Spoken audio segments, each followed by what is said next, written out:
So welcome everyone. We're here to talk about all things, well, as much as we can in the time we've got around critical controls, which is obviously for people on the line fairly pertinent. So like I always do for all of our webinars, we're going to go through an intense learning experience for the next 45 minutes or so. So if you can, flip your phones over, reduce any notifications, and get yourself into state so we'll give yourself the best chance to absorb some of this information that I'll throw at you, because we are going to go pretty quick. And it is going to be interactive. So we're all here to talk about critical controls, and it sounds like most of us are above a 5 for those who've answered. So who wants to throw in, doesn't have to be the full definition, but how do you simply define what's a critical control? What's some wording or guidance that you share within your world, or you've heard others share, that allows us to be on the same page? Anyone want to throw on something in the chat? There's no right or wrong, but really keen to see what people have to share in this space, because we do lots of stuff, but are we all talking about the same thing, or are we talking about different things? And if we're talking about different things, how do we get to that point? So yeah, we'll give yourself 30 seconds and just throw in the chat how you describe or define a critical control.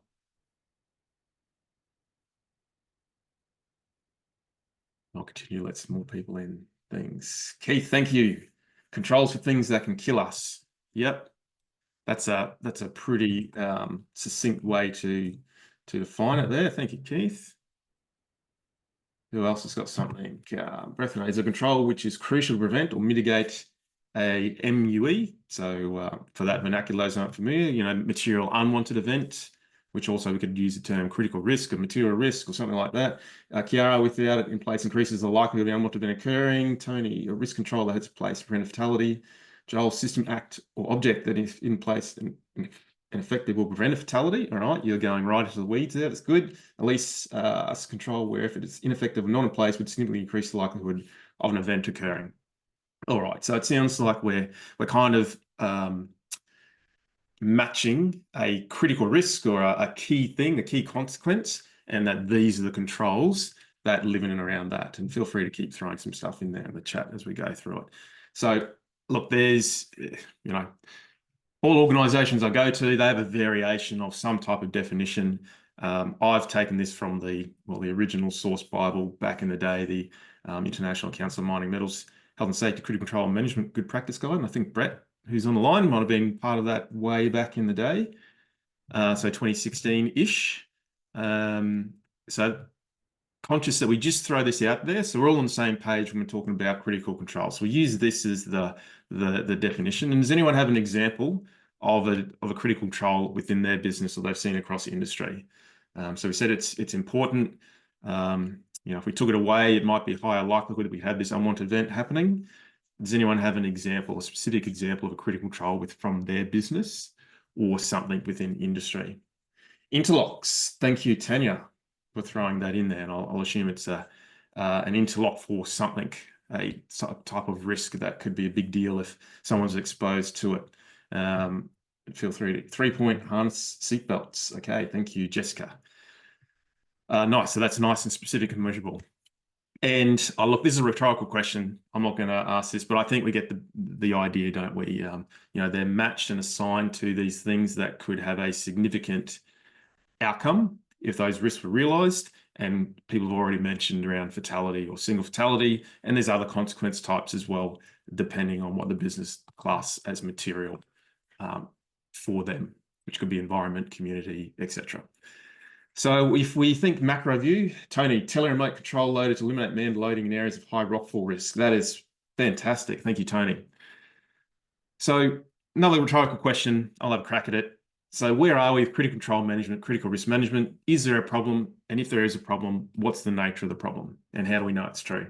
So for me in the work that I do, I see issues with critical control management everywhere, and varying levels of significance.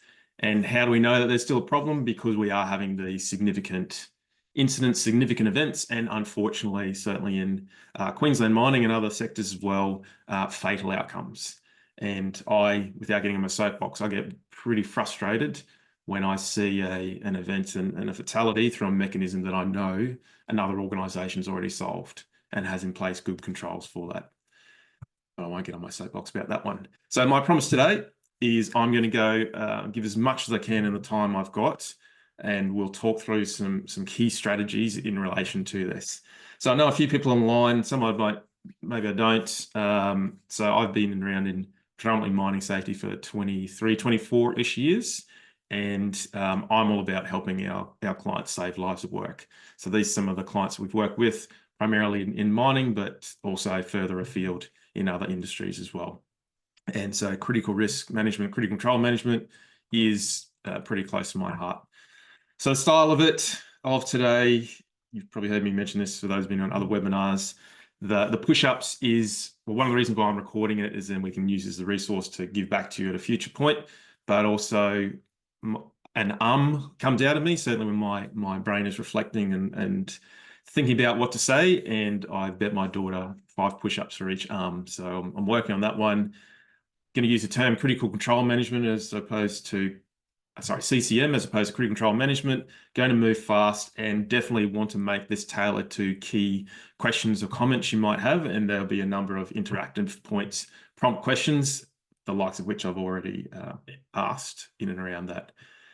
How it's going to work, I'm going to cover off at least 3 key fundamentals in the time that we've got that, if it's in place, can really help with critical control management.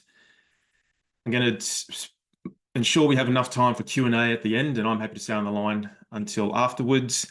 And obviously, critical control management, we even do a 2-day training course in this space. A 45-minute slot isn't going to be long enough. So I'm going to give you everything I can in the time I've got. And then at the end, I'll talk about what you can do to get some more information in and around that. So I'm conscious of everyone's time. And at the end, I'll talk about how you can get access to the recording slides. And we've got a nice little free resource there at the end as well that is helpful in this space. Okay, so next question. So most of us on the line have experience in critical control management or critical risk management. So what's the pain point? Why aren't we getting it right? What are you seeing as the biggest sticking point, the biggest barrier, either within your current organization or within your experience or within industry? What are the issues? Why aren't we getting it right? Give us 30 seconds to throw something in the chat and just let's see what people are seeing and experiencing. And I'm confident that what some people share, other people say, oh yeah, that applies to me too as well. So just get a little sip of water and then see what people have to come up with. What's the hardest part? Why aren't we getting it right? Christina, superficial understanding. Yeah, that's a classic. What we call critical controls are not all critical. Yes, spoiling the ocean. Josh, thank you. That's a direct message to me, mate, but I'll read it out for everyone. Bloated, too many controls. Everything is important, therefore everything's equally unimportant. Too much focus on getting it absolutely perfect, particularly the documentation. Yes. Joel, too many controls. Critical controls not well defined. Wow. Gap between system and workplace. Tony, Jade, organization feeling overwhelmed. Too many controls. All right. So we're seeing some common themes there. I'm just letting a few other people. Anyone else have anything to add here around Jessica, not defining performance requirements? Yes, that's bonus marks there. One for that. Rob, too many admin level controls. Ooh, I won't dive into that one as well. Thank you for those. Feel free to keep adding. Steve, thorough understanding what is the importance of being seen as a choir. Oh, maybe we can unpack that one at the end. Okay, so we've got some pain points. So let's jump into some of the, in my view, fundamentals. It's not going to be everything again, but some of the key things that I'm seeing that if we can take care of and make sure that we've solved this bit, it's going to give us a better chance for success. So I'm going to talk quickly about the idea of a broad brush risk assessment. Now, some of you online might know what that is, or a baseline risk assessment, some may not. I'm going to talk about that in the context of critical risk management, and then to focus in on where critical controls sit within that. So in theory, and I won't say it's always in case, in most organizations are part of a critical risk management process and program, of which critical controls are attached within it, we'd expect to see some organization-wide or site-wide risk assessment that goes through and identifies what are our critical risks, what are our material unwanted events, what are our material events, whatever the terminology might be. So it's that first pass, and in that we identify critical risks, who owns them, some maximum foreseeable loss calculations, what are we doing at a high level for treat that risk, and what's our residual risk that helps to drive prioritization. But this training is not about that, so to speak. So let's say an organization has 30 critical risks that the broad brush risk assessment or baseline risk assessment identified.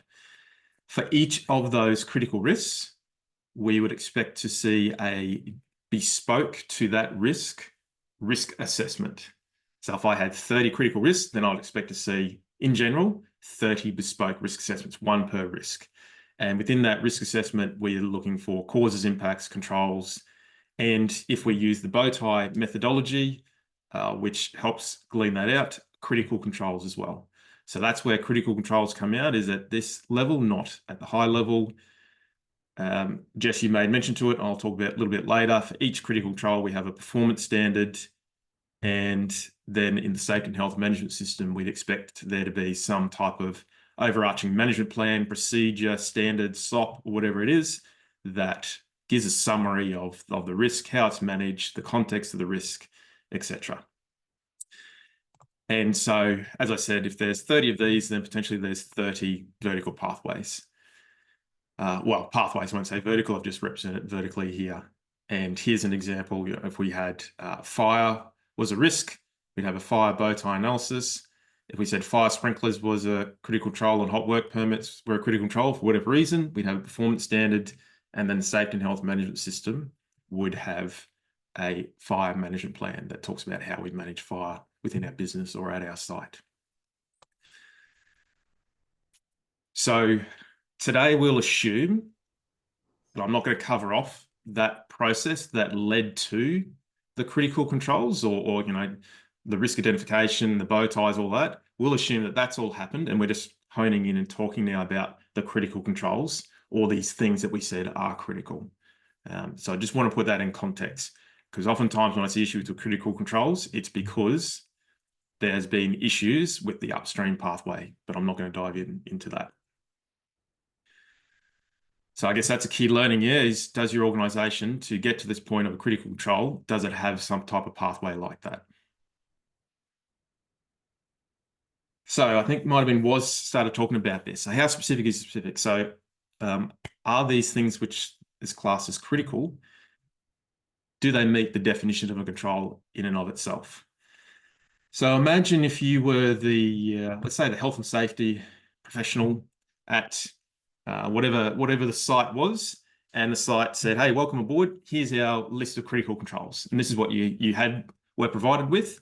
Now go ahead and put in place a verification program. Can anyone see a problem here already when you're looking at this list? If you can you throw in the chat what you might see as a problem or an issue? You're thrown into that scenario. Here's our critical controls. Go and set up a whole verification program. Anyone see any challenges with this? Or is there no challenges? Just wait 15 seconds, see if someone throws something in there. Jessica, controls are not specific. Jade, not specific. There's one other person. Anyone have anything else to add in there? You guys have both nailed it. And without a word of a lie, this is actually a list of critical controls from a client, or was a list of critical controls from an active client of one of ours. So obviously there's a journey ahead, yeah? So we don't want to be in this situation. And when we find these scenarios, and interesting if some of these sound familiar, these common pain points that we have verifications which are so broad and generic, and they're not giving us the value. We have critical controls are broad, like we just saw there, and potentially you're a grouping of controls, control and authorization of work. Well, that could be a whole collection of stuff that sits underneath it. You talk to the front line and say, well, what are the critical controls? And like, well, I don't know.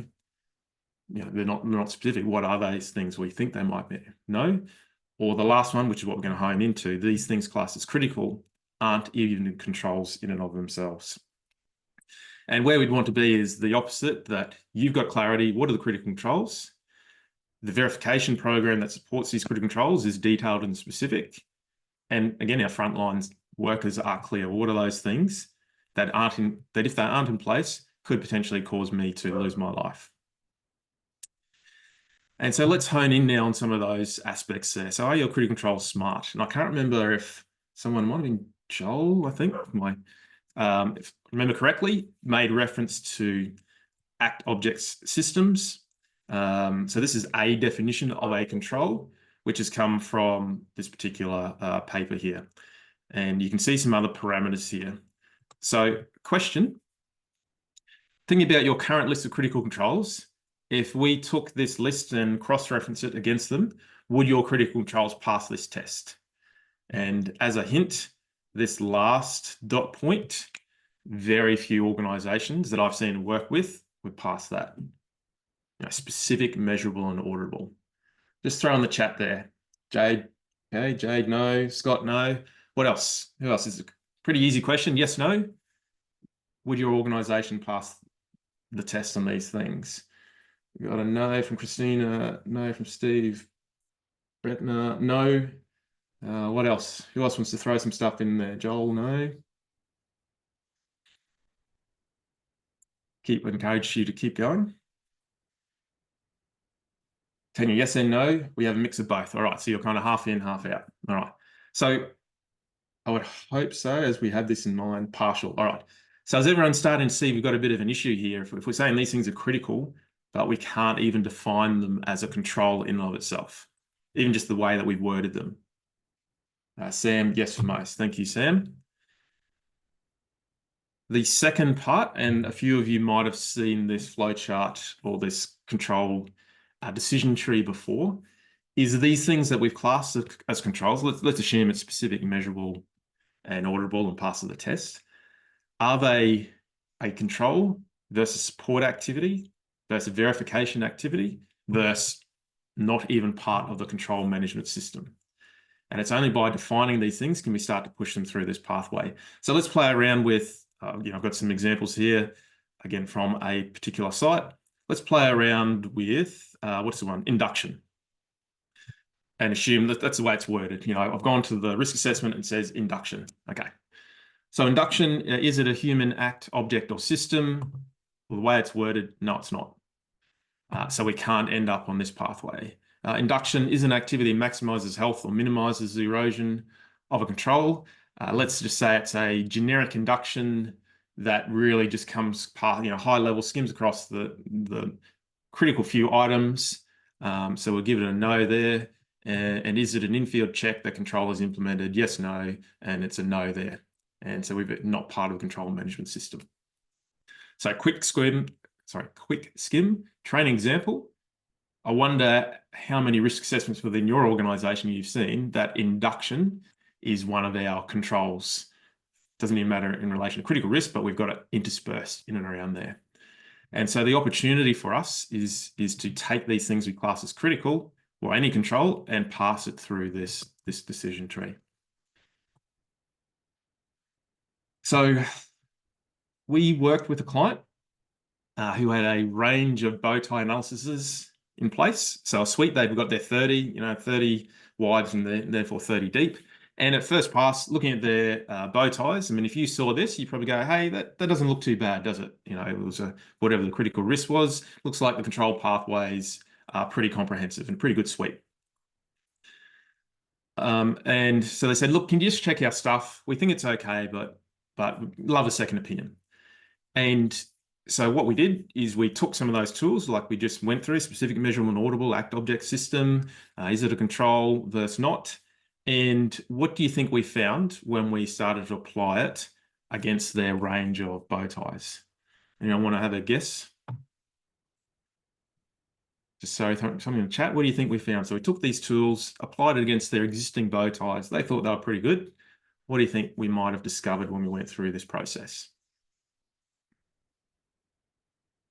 Elise, bow tie was halved. Ooh. Didn't meet criteria of critical control from Joel. Yeah, you guys are certainly on the money. Feel free, someone else. I don't know if it's halved, at least, but certainly, yeah, Tony, most were not controlled. So you can see it here. Applying very simple frameworks to these things for a critical risk, and we've uncovered a fair few issues within their control suite. Didn't meet criteria of control, let alone critical controls. Yes, thanks, Josh. So this is just an example for one risk. And obviously then we did that, the lights came on. Oh, I'm not very comfortable about that. All right, what do we need to do now moving forwards? So for some of them, it might have just been simple. Hey, it's just not specific, measurable, audible. Can we do a reword? You know, what are we actually trying to say? Or for some of them, it's like, yeah, they're just support activities. They're monitoring activities. They can't live on this pathway as you have them described.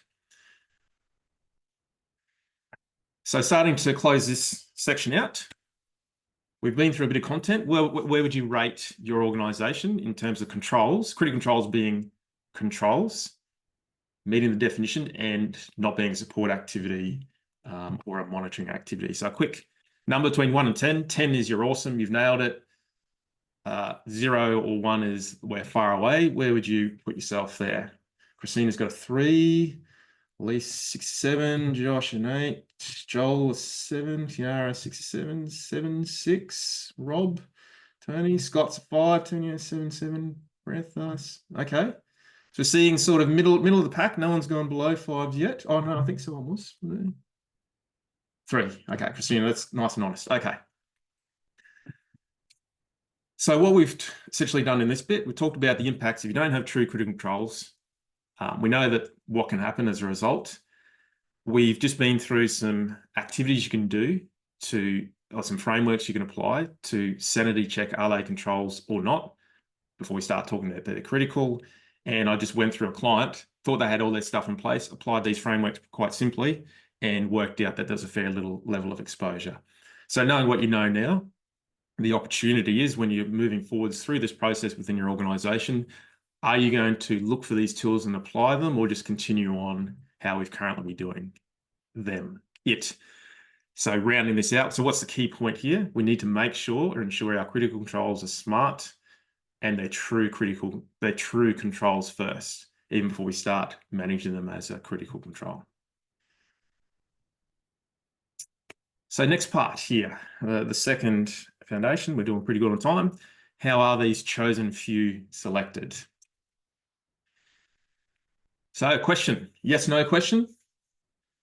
How good did your organization go with this? Is it an objective, or as much as objective as possible, repeatable process for selecting critical controls? You know, determining that out of these suite of things we call controls, that we can go through some type of process to say, well, these are critical. Does anyone have something like that? So Scott's got a no with a sad face. It can be quite sad. Tony's got a yes. Who else? What else have people got? Very interesting, because this is good knowledge for everyone to understand where people are at, you know, across industry. So simple yes, no. Scott and Tony, who else wants to throw something in there? Christina, no, establishing right now, so that's in progress. Okay, thank you, Christina. Josh, yes, use the one in the ICMM guide. Yes, which I'll refer to shortly. Thank you, Mr. Bryant. Who else? Anyone else have a yes? Yes, no? Does your organisation have something? Kiara's got a yes. Okay. And I hopefully you guys would, Kiara, knowing where you're based and the organisation you're part of.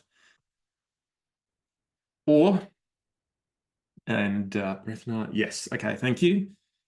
In some organisations, this is literally what it looks like. And maybe some people online might be part of those organisations or have come across them before. You know, I say, how did you come up with that? And it's like, we don't know. We just think that that's what's the critical controls.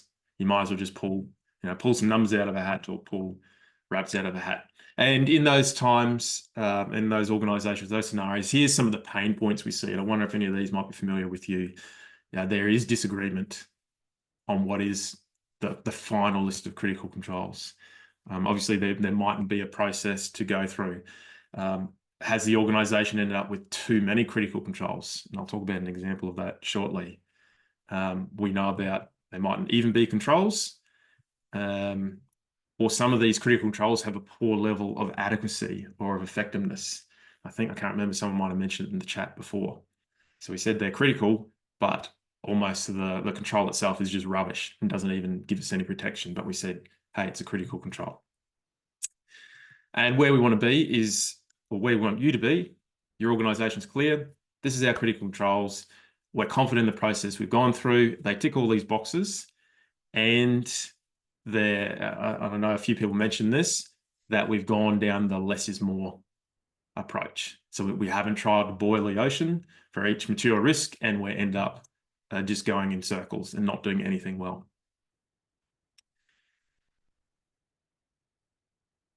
In the interest of time, I'm not going to dive into that because I want to keep time for questions. So it was a rhetorical question around what are some things we might consider to be a critical control, which is starting to point more into the definition of things. And so there's a few parameters here. So one that we've talked about, for example, it must be a control in and of itself. So we talked about that in the first phase. And then there's some other elements here. So some people talked about importance. Does it hang off a material unwanted event or a critical risk? And there's some other things, its occurrence, it occurs frequently within the risk assessment, or it might be the only thing that's there, or it certainly has to be independent. So that's a few words, Christian. What might that mean visually? So this is another training example. So let's say within a bow tie, this particular organization called out and said, okay, for this pathway, we believe that autonomous braking is more critical as opposed to some of the other controls in this pathway. For this bow tie where they said, well, hang on, road drainage is the only control we've got on this pathway. If we didn't have it in place, it's quite likely we'll have this realization of this unwanted event. Therefore, because it's the only thing we've got, I might class it as critical. The absence failure test. So if we took these things out of the pathways, is it higher likely? Is there a higher likelihood we might have this unwanted event? Or the occurrence test, where, look, if we've got this control mentioned multiple times within our risk assessments, or within one risk assessment across a suite of risk assessments, then it's starting to point towards the fact, well, this thing might be pretty critical for us. So there's some of those parameters, and this is now, I won't use the word evolution, but this is the selection process that we use. So it's very similar to the ICMM flowchart, but there's a few additions and tweaks that we've made, and we've actually added in a step. And that's the bit I want to talk about just quickly here, where we've got this step here where does control meet minimum effectiveness criteria?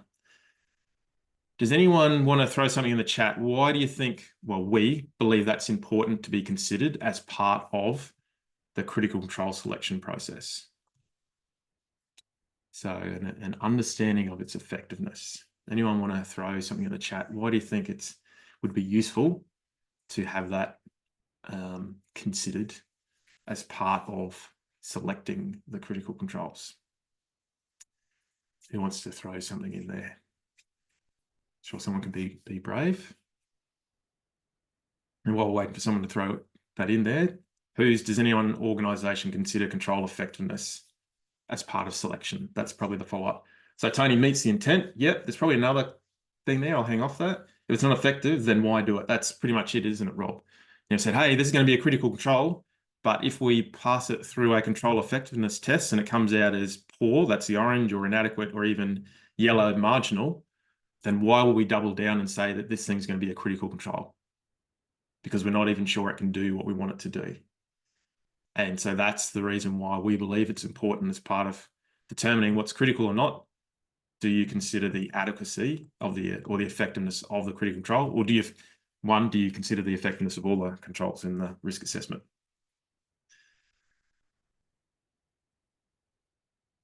All right. And where would you rather be here? If we said point 1 or point 2, maybe don't talk about your current state, because we maybe could guess what your current state is, but what do you think is the optimal? It's almost rhetorical.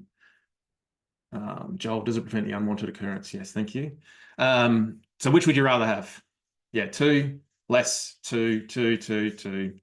We get it, don't we? And unfortunately, again, we've come in and support organizations, and I'll talk an example shortly, where there is so many and they've just hamstrung themselves and there is no effectiveness at all. So this is not based on any science or literature. This is my own personal opinion and guidance that we provide with clients, is 5. Do the work to come up with a maximum of 5 or less of, critical controls. Your organization might have a different threshold, hopefully not too much higher, might be lower. But that's generally the guidance we work with. So talking of which, so we had a site, not surprisingly, I've got 300 logo there, it had 300 critical controls. And for those that understand the verification process, can you imagine the size of the verification program? Can you imagine the enthusiasm or lack of for those required to do verifications? Can you imagine the numbers of overdue actions and overdue verification, just this mountain of bureaucracy that are being created? And there's no value. People didn't see value. They weren't getting the value from it and just overwhelmed. And so they said, help. And I said, yep, we can help you with that. And our starting point was essentially to do control effectiveness assessments on all their things in their bow ties to work out what is effective versus what's not. And then from those, reduce lists, okay, let's go through the pathway. And there's some other things we do in addition to that if we still come out with 10 or 12 from a bow tie. That's essentially what we do. And we managed to go from 300 down to 150, which nominally lined, and there was about 30 critical risks, and it lined up for about that 5 per risk. Obviously, they felt relieved, comfortable, and had a plan, and they're empowered to move forwards. So self-assessment rating. How does your organization go with this one? We talked about having a objective, repeatable process and focusing on less is more. What would you rate yourself out of 10? I think someone's already just jumped in there. Who was that? Christina, you already jumped ahead. So we've got a 3. We've got a 3. This should be a pretty easy answer for everyone. It's just a number. Cross-reference. We've got 3, 6 from Bretha. Tanya 7. Tony is a 5. Who else? Rob's got a 3. Jade a 6. At least I don't know anymore. Okay. Hopefully that's with a smiley face. All right. As opposed to being a depressed face. All right. Joel, 7 running around with 5 controls per fatal risk. Yeah, okay. Not too bad. Joel, yeah, same one. 4 from Steve. Work to be done to prove it's underway. Okay. So rounding this out, we know less is more. We need a repeatable process. We know what happens if we don't. We can be overwhelmed or we don't have the right things. And I talked about a client who we actually just walked through and went from 300 to 150 just by simply applying the process with a few other tweaks and pieces. So again, the opportunity now, knowing what you know, moving forwards, is your organization or you going to explore this evolved methodology of moving through this. Okay, this one should be a little bit shorter. And Jess Sumner mentioned this. Sorry, before I move to that. So wrapping this out, apply a robust process for selecting, focus on the critical few. Hence the word critical, I guess. Now, the segue I was talking about with Jess here around is ensuring and defining the performance we want of these things that we finally have recognized are true critical controls. All right, so we've all been around safety or risk for a while and probably familiar with that feeling when you hear about a significant incident or something even worse. And unfortunately, I've had that twice in my career. When you hear about that, the feeling it leaves you, hey, there's been this incident, this person's died, or this person's been seriously hurt, what the impact it has, and you start thinking about I'm sure we had something in place. I'm sure, we had a control for that. Why didn't it not work? Questions. What went wrong? I'm sure we could have fixed it. And in the context of critical control management, CCM, we start to see some of these things playing out as signs and symptoms. So they're not effective, these critical controls. So we talk about effectiveness testing, but also over time, they're not effective. We do ad hoc checks at best to check on these things. Again, coming back to the front line, mystery. Do they even know what they are? Who's responsible and accountable for the critical control? And if there's an issue, what has to happen? Who's going to do what? So we can repair it and improve it. What do we do if we have an issue with a critical control? So all of these things are some weaknesses and symptoms we see when an organization has some gaps. And And ultimately where we want to be is we have absolute clarity, who needs to do what around the critical control. We know how it can fail, what do we need to do to stop it from happening. And we have simple reporting on our critical controls that is value add and gives us some good intelligence. And one of the mechanisms we can use to do this is around a critical control performance standard. So I'm going to ask who's got them in a second. So if you haven't heard of that before, this is just an example of one of the pages from our template, which is a document or a structured set of data around how we expect this critical control to perform and what we're going to do to verify those expectations are being met. So quick yes, no, who's got critical control performance standards in their business? All right, so we've got some yeses rolling through from Kiara, Steve, Elise. Yes, yes, yes, yes. Okay, that's good. So we've got some stuff. The purpose of this one isn't to pull apart performance standards because that's an interesting journey of itself. So Scott to know, another sad face. It's all right. We'll move through it. All right, so we've got a fair few yeses and a fair few nos. So I'm going to walk through some elements that I talk about in the training that we do. We give people the 150%. If you, a purist, could do everything, here's the full range of stuff that we'd expect you could do within the performance standard. And ironically, we worked with a client yesterday who's on board with 150%. So we're pretty excited about that. So there's a whole few host of things talked about here. So let's think about one of the critical controls we might come up with that is the fire sprinklers in the admin building or something like that. So there's a whole prompt of things that we're asked to consider and answer. So for example, reliability, we might say, okay, we want 100% reliable, 100% available. A dependency, so what other systems does it rely on? Oh, okay, it relies on the water supply and water pressure and things like that. So starting to call out some of these parameters around the critical control.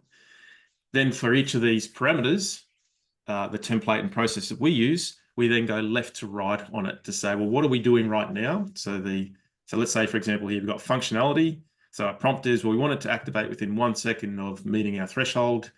The operational activity check is, well, what are we doing right now to ensure that it can activate with 1 second? Okay, we do monthly fire sprinkler tests.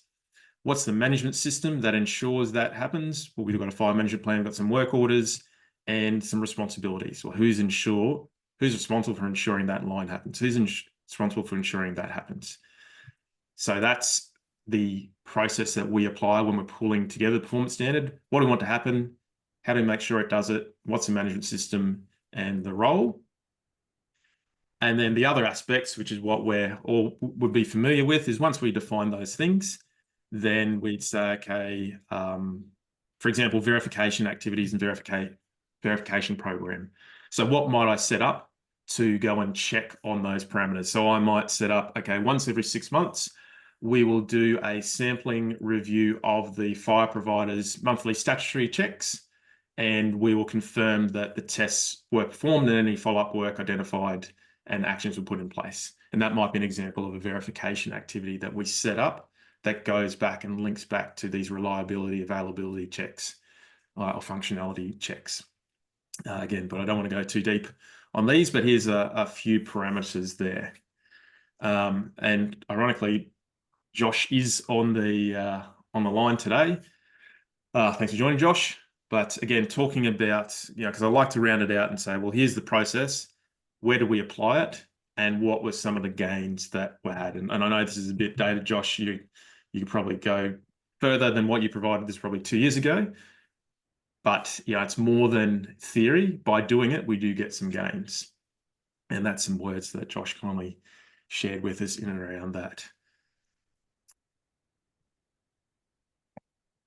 So I went pretty deep, pretty quickly on the technical aspects.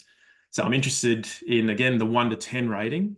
And for those that said, yes, we've got performance standards, now in the context of maybe a deeper dive on what 150% of the criteria could look like, where you might end up on that rating. So who wants to just throw in the chat in relation to performance standards? Where's your organisation stack up on a scale of 1 to 10?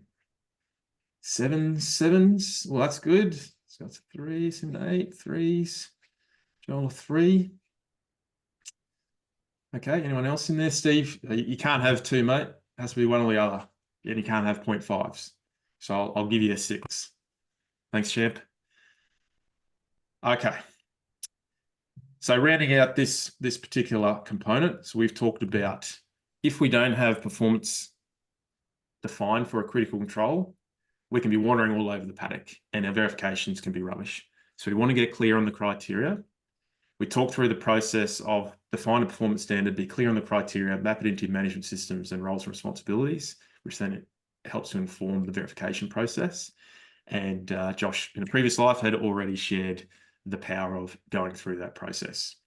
And I'm sure if anyone has questions for Josh, he'll happily answer them over time. So again, the choice is, what do you want to do moving forwards? If your organization isn't doing performance standards, do you just ignore them, keep doing how you're doing it? If it is doing performance standards, is there an opportunity to tweak them and make them more powerful and therefore make the verifications more powerful? So the key point here is performance standards for each critical control is one of the secrets. I should say actually effective performance standards too, because I've seen some performance standards which I would challenge if they're a performance standard or not.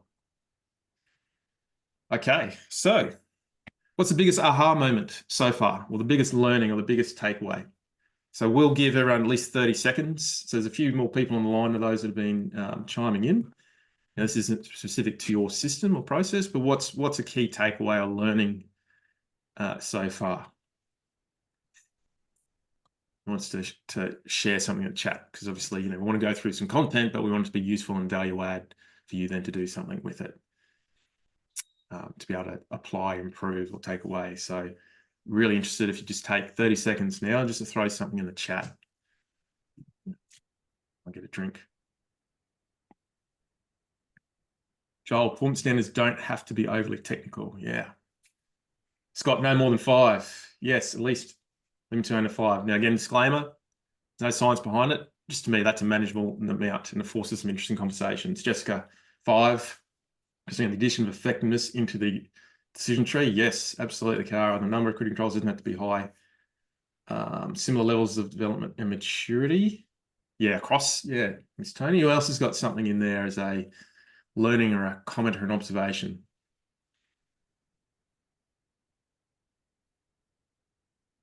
It's some really good ones. I'm not going to ask that question. Josh, need to document that decision tree use. Yeah, 100%. That's an interesting one in of itself. Similar. Perfect. All right. Sam, importance of considering the effectiveness of the critical control. Yes. So look, clearly there's been a few different drivers on why you're here. There's questions, there's pain points you're experiencing, there's probably opportunities for improvement within your organization, the process of your own knowledge base. What we do know is the critical controls must be controls in of themselves and not verification activities. They must meet the basic definition, which we went through. What we know is that we need to apply a repeatable, more objective selection process and apply the less is more approach. And performance standards or effective performance standards for each critical control is another key foundation there. So always the same question pops up. We help our clients through. So how do I do it? How do I go from where I am to where I am now or where I want to be? And there's always the same thing, the trial and error. You can do some stuff, learn some stuff, try some stuff, or you can learn from people who've done it a bunch of times. So at the start, I mentioned what you can do to get more information and get more help. And one of the things which we're not offering forever, but what I'm keen to do is essentially a free review of your critical controls. So applying some of those models that we've discussed here to your current list of critical controls. And obviously it's not for everyone. So if you nailed your list of critical controls or you're confident in the tools and templates, you can move forwards, then that's great. This is more for those organizations, those people think, well, look, wouldn't mind a second opinion. I think we're okay, but maybe there's some stuff I'm missing. Or look, I just don't have the capacity. I don't have the capability. Can you just do it for us? What's in it for me, as I said, if there's a way that through this, we can lessen the chance that there's one of these material unwanted events being realized, ticks the box for me. And I'm still, the exposure I had from those 2 events is still pretty raw with me, and will be for a long period of time. And it's a pretty simple process. You know, you flick the list of critical controls, whatever format it might be in. We've got an audit process that we apply, and then there's a 15-minute follow-up call where we talk about what we found, and potentially what you need to do or could do. And benefits of that, you know, we do the work. There's no cost involved. We can apply our methodologies and process, and, you know, again, we're always looking for the low-hanging fruit. You know, where can you start? What's the most effective bang for your buck in the capacity you have? This is some raw data, an example that we did for a client. This is actually a paid service traditionally, but we're offering this now as free. A simple run through where we just apply the tools and coming up, you know, is it specific, measurable, audible? Was the decision tree applied effectively, etc., with some commentary that falls out of that. So it's not forever, and certainly encourage you to take advantage of that. So I'll share our admin email address later on with people interested in that. I'm pretty busy, so yeah, we've only got a 2-week window on that. So that's one thing that we offer. 2, you've probably seen me bandy about a bit with this, and feel free, anyone who's been on the training, to say that, you know, it's not a waste of time. We, you know, for organizations that can't engage a full-time consultant to do it, we go take them through a training course to upskill them so they know what good looks like, give them tools and templates, and then you can move forwards and do it yourself. So we go through the whole critical risk management framework end to end, those tools we talked about today, plus lots more, apply it through some case studies so you can come out the other side ready and raring and can move back into that. So thank you, Jesh. Yes, thank you, Josh. 11 out of 10, cool. So we've got some people on there, and it's not death by PowerPoint, it's interactive when we learn from some people. So, and we actually did one just recently in person. The next one is virtual. Thank you, Woz, as well. So virtual, encourage you to check it out. Again, I'll send the link out to people that jumped on here, and we're also offering because you spend an hour with us to come through the webinar, then we offer a little bit off the discounted price as well. Jess, thank you as well. So yeah, well, I'm doing my best to get the word out, because yeah, I get pretty frustrated when we come in and find the same issues time and time again. Yeah, satisfaction guarantee, you know, 100% money back if you don't think it's worthwhile, and you keep all the tools and everything like that as well. And just before we get to the end point too, so because people say, what else do you do? So we do the training where we upskill you or people within your business. We also have an advisory service where you might do some stuff, but you might need a second opinion. And then obviously the one which is a little bit more intensive is where we might do everything for you as well. And, you know, there's a hybrid model that we do with a lot of different clients, and we do a lot of other stuff as well. But enough about me. So we have time for some questions or some comments before I do the wrap up bit right at the end, which is probably only about a minute. Does anyone have a burning question they'd want to ask that we can go through and talk through? So Kiara, are there any good guidelines for effectiveness testing for critical controls? There probably is. It's a really good question. Hang on, I just moved away from that. So hopefully everyone can see Kiara's question. So the one that we use, which is from an ACARP study, so I'm just going backwards here, bear with me, just to find this. So the one we use, it's from an ACARP study. I think it was, I can't remember who the authors were, and it's a 2-part process, which considers the, you know, is the control, you know, how good are we at doing the control? You know, are we, you know, 50% effective in doing the control, 60, 70, 90%, etc. So that's part 1. And then part 2, which is what this table is about, well, what's the impact of that control on preventing or mitigating the risk? So that's the one that we use. Message me offline, mate, and I'll find the study somewhere. It works for me. I know some organizations have a effectiveness, like a generic effectiveness rating. I think in Glencore might, where they've got some criteria. This two-part process, certainly when it comes to critical controls, works for me because we're really starting to dive deep in challenging it. For example, if this control needs to be in lots of places, well, honest assessment, is this control in all the places where it needs to be? And if we can't answer 100%, then straight away its effectiveness score is going to be downgraded. Hopefully that answers your question, mate. Christina, do you see critical control management as still driven and owned by safety professionals instead of the accountable leaders? Short answer is no. It's not well, there's two parts to that. I think about critical risk management, like contractor management, like training management, like emergency management, etc. So if I think about the critical risk management process is a management process, then someone needs to be the owner of that management process. However, within that management process, lots of people have stuff to do. So this is where, again, sorry, I'll go backwards. Right, bear with me. If I go back to our broad brush risk assessment, right back at the start, this is the point in time when we do broad brush risk assessments. When here we're saying, okay, who owns the risk of surface fire or fire as an example? That risk owner, they are then accountable for driving, well, they're accountable for the performance and management of fire on the site.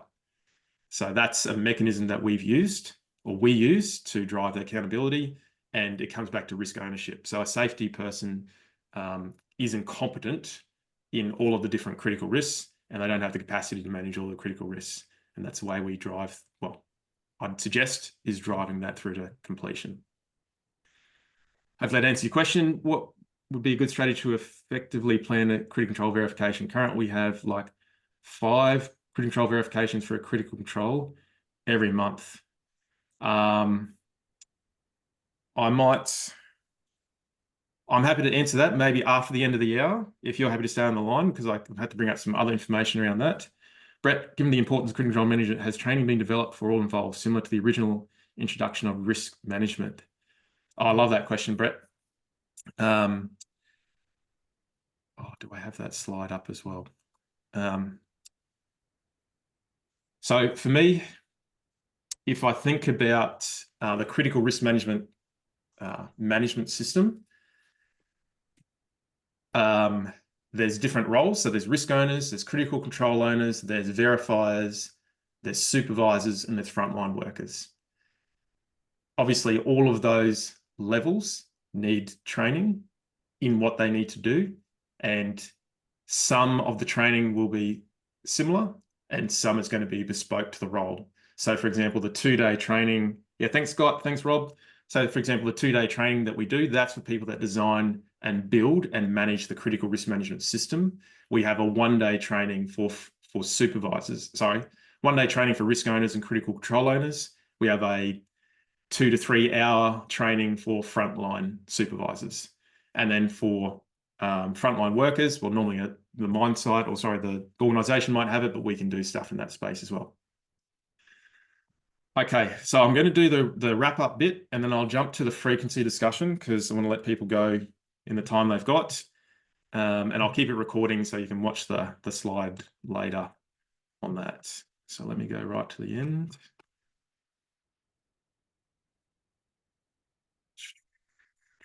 Okay. All right, so yes, I will, well, don't worry about emailing me. I'll just get our VA, Lovely is her name. Some people think it's not her name, but her name is Lovely. She'll send out to people that join. We've got your email addresses. We'll send you out this stuff, links to the things, links to the recordings, and get you that information. Then what we're offering is this, the framework checklist, again, where you can just do that self-assessment against your own organization, all the different parts, and see where you end up. So for those that need to go, thank you for joining. I'm going to stay on the line and now talk about frequency of critical control verifications and some considerations in there. So for those that are popping off, thank you. For those that are staying, you're quite welcome to stay on the line, and I'll happily stay here till the end of day. Thanks, Paolo. Thanks, Sam. Thanks, Dan. Thanks, Brethna. Okay, all right. So, okay, let me now jump to Okay, it's good I had this up. Okay.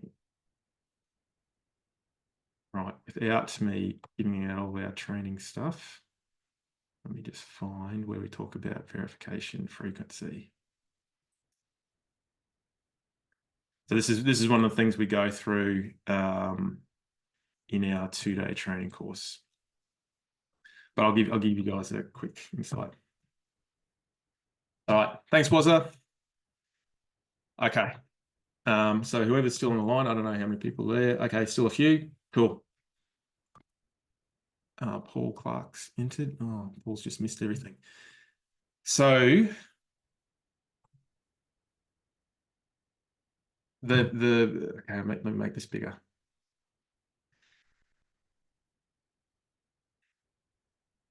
So when we walk around, or you've probably done verifications before, and let's say, for example, one of the verifications, let's go back to the fire sprinkler thing in the roof.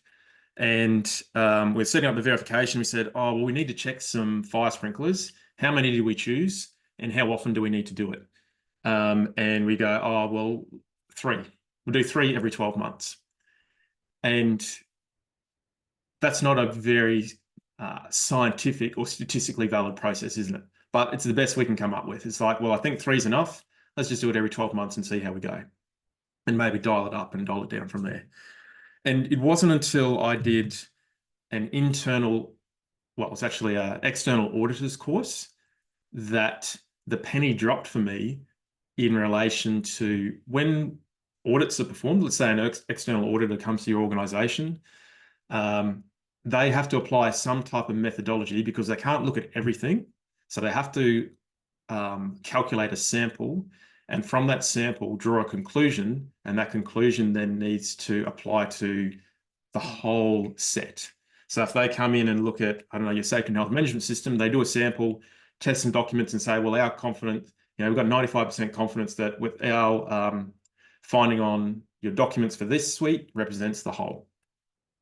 And that's when the penny dropped for me. Well, why can't we then start to apply that same type of ethos in relation to critical control verifications? What it does require, though, is us to do some more design work in understanding how many of these critical controls exist. So I'll quickly run through this. Some of you have seen this before. So there is an Australian standard. Internationally, there might be something else as well. It talks about a six-step process to come up with your sample size. And so the training example, the one we're using in our 2-day training, is we'll think about we're interested in understanding how many fire extinguishers that get tested and tagged once a quarter. How many do we need to verify to get to a point that we know that what we verify represents all of the fire extinguishers? And so going through the process, some of the things that need to be considered are, for example, what's the scope and segmentation. So if we think about fire extinguishers on site, is it just the ones in the building, or do we put it in the ones in the vehicles as well? Do we include contractor-owned fire extinguishers or just our owned fire extinguishers? So just some considerations when we're saying how big is the population, because we need to get clear on the population. There's even some wording around if we then go and look at some information and some records or fire extinguishers as an example, some statistically valid rigor in how we identify which ones we do. So for example, it might be use a random number generator to work out, do we choose the 6th, then the 14th, then the 35th, and then the 72nd as an example. Talking about types of things, records, interviews, observations, don't get bogged down in that. And then this is the one where the rubber really hits the road. Looks like a busy table. I'll walk through it, and then this will help answer some of these questions that we always go around with. Well, how many and how frequently? So the first part here is we think about category A. So we see A, B, and C. And then we have a legend down the bottom which talks about A, B, and C. And so A is talking about the minimum sample size for a population being reviewed that is of extremely important in terms of verifying compliance. Category B is a population that we want to substantiate compliance or non-compliance, or category C is a sample size for things which like FYI, ancillary information. So question to those that are still on the line, what category, in relation to critical control verifications, what category would you suggest your organisation would follow? Would you choose category A, B, or C?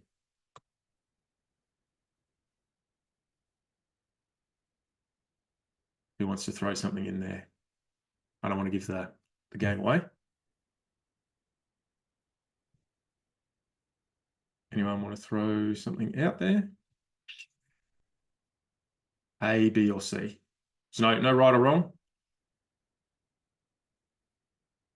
Jade, good work. Good work going forward. So A, so in relation to critical controls and critical control management, and this lines up with my view. If we said this is a thing that can stop one person or more than one person dying or something blowing up or us impacting on the community, then I probably end up in the A category. Okay. So that's the first bit. Now right down the bottom here, we've done our work on segmentation and how many fire extinguishers, and we've worked out that roughly we have about 600 fire extinguishers are in our population. So that's how many fire extinguishers we are. We're trying to work out, well, how many do we need to sample? So what I do is I come over to my size of population column, and I come down and find out, well, where does 600 live in relation to the sample sizes? And I go, oh, okay, well, 600 lives somewhere between 501 and 1,000. So therefore, category A tells me if I sample 6% of whatever the value is in here, then whatever I find will have 95% confidence that this represents the whole. So 6% of 600 is 36 fire extinguishers. So applying this table, if I sample 36 fire extinguishers, that will then give me a representation on the whole 600. So I can't see people's eyes and faces. I'll assume that you're following along to get to that point. If we now have said, well, I only need to select 36 fire extinguishers, then it gives us flexibility in terms of frequency, doesn't it? And that's what I want to go to here. So I could say, well, if I only need to check 36, and let's say it's normally across a 12-month period, I could then just do one annual check of 36 fire extinguishers, and I've ticked my verification for that for the whole year. Or another site might say, well, I want to do it every 6 months. So then what I'll do is I'll just halve the 36 to go, what was that, 18? Every 6 months, I will check 18 fire extinguishers. And then the next 6 months, I'll check another 18 and following the same statistically valid rigor. So hopefully everyone's following that. Is once we come up with the sample size, then the organization, has flexibility in how they verify to the full amount of that sample size. And that's what this slide here is talking about. Is it monthly, 12 monthly, 2 yearly, all that sort of stuff. And there's a few things to consider, which again, in training, we unpack in and around that. So for example, if you've just had a significant incident around a building fire or something like that, then there might be some sensitivity within the organization to say, well, look, we're not really confident on that control. Let's do it every 3 months, as an example. All right, so what's the question, Joel? That's a good guide. What does the frequency table derive from? So that is straight from, mate. This table here is from that Australian standard, which I think is only on this front line, AS 1199. Okay. Right, I went sideways there. Does that help whoever had the question around frequency? Does anyone have another question there around frequency or anything in general? So we've got another little bit of time before I need to jump onto the next meeting. Feel free to ask out loud if you want. We don't have to only do it remotely. I don't think there's that many people left on the line, so we can unmute ourselves. just get out of that. Who else we got? We've got Mark, Brett, Kiara, Brethna, Joel, Tanya, Alice, Elise, Jade. Do any of you guys have another question or a comment? Let's find the chat, wherever that went. I'm happy to jump into something else if you do. Or you can just unmute yourself and ask a question. That's fine. Maybe someone's typing. Or if you've got a burning question, you can just ask it out loud.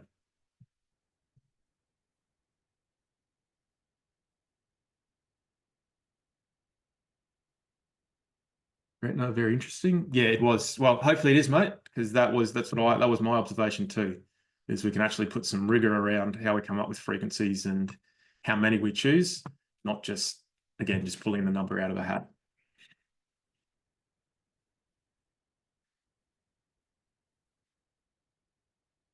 Okay, I will assume.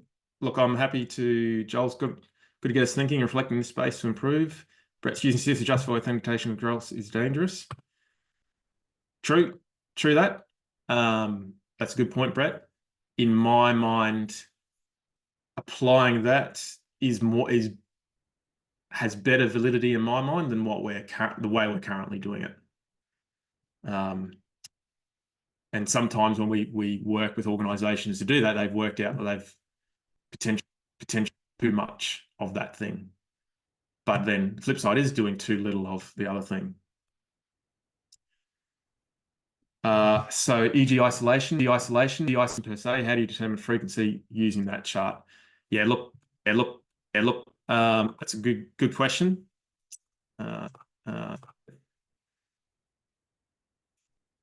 So frequency of control, let's say critical control execution, is certainly a part to play. So I would assume that within a 12-month block, your site's probably going to do more than, well, again, it depends on what isolation we were talking about, the group isolation or just normal basic isolation.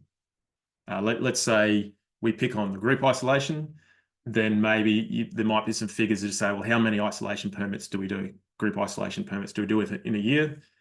And it might be over 1,000, or it might end up within the 500. And then I'd say, okay, look, if you think it's somewhere in there, then just go, 6% of that. So whatever 6% of 500 is, that then starts to give you your sample size. What we don't want to do is then boil ourselves, hamstring ourselves by knowing, is it at 504 or 503? Like, to me, it just doesn't matter. Choose the bracket, apply the percentage. That gives us more rigor than we had previously. Hopefully that answers. Well, that's my take on that one, Tanya. Elise, yeah, no worries. Anyone else have a question, comment? Some good conversations. As you can see, I'm pretty passionate about this, so I could keep talking for a while.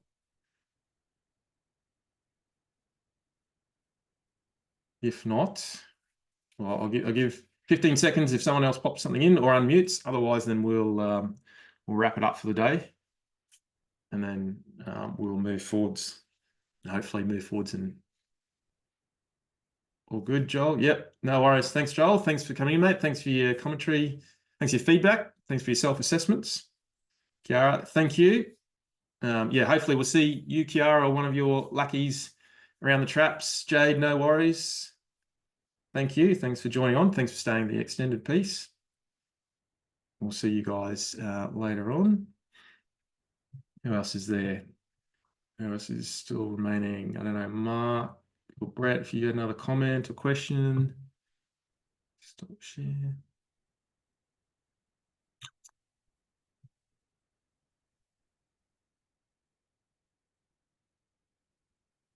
Tanya, I think I'll touch base at a later date. No worries, Tanya. Thanks for joining in, mate.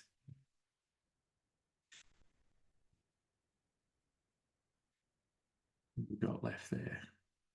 Sarah's gone, Brett's gone. Okay.